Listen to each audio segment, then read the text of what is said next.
का बाबूजी लपटले बड़ो तू जमाना बदल गए क्रीम पाउडर के जमाना बा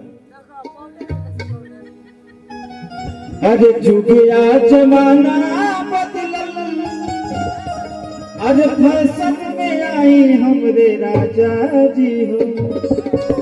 ये पार्वती जी कह रही है शंकर भगवान से। अरे दहिया में भस्मा जल लगाई हमरे राजा जी हो।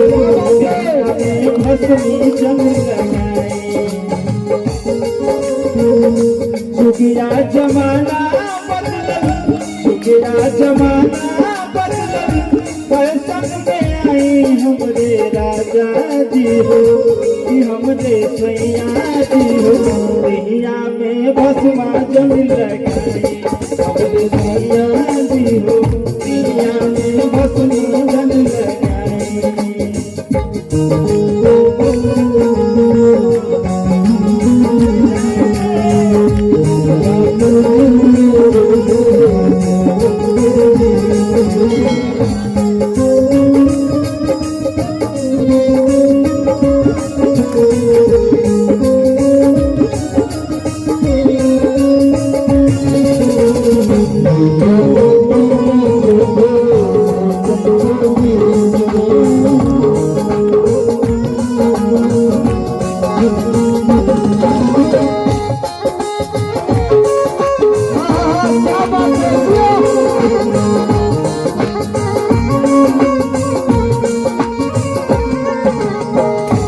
और क्या कर रही है।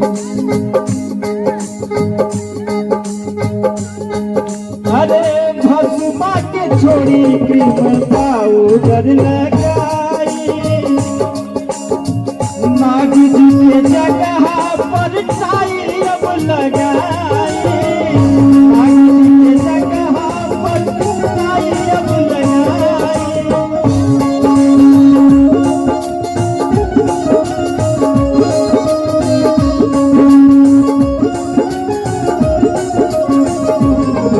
भस्मा के छोड़ी क्रीम पाउडर लगाई नागी जी के जगह पर टाई अब लगाई।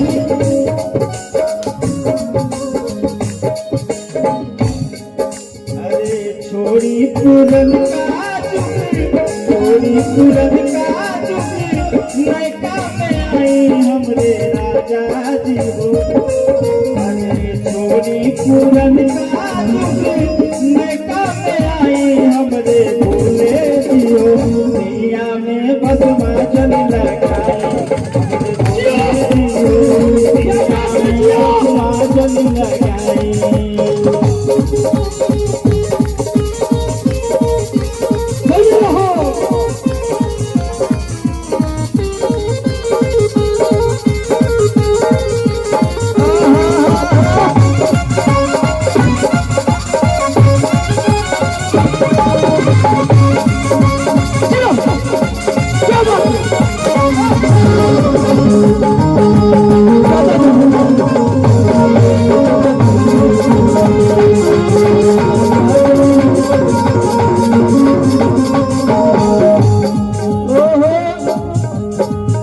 बसहा के छोड़ी मोटर कार अब मंगाई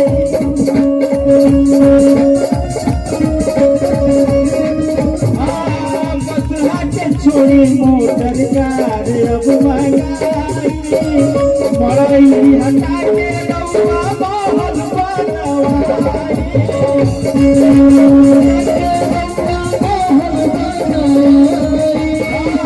मरई हटा के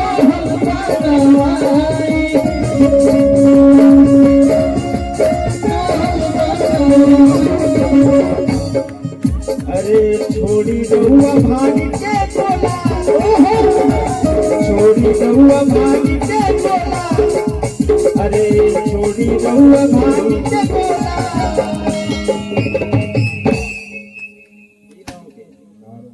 अरे छोड़ी रहुआ भागी के बोला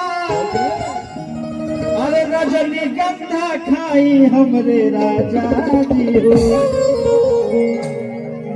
कि हमरे सैया जी हो।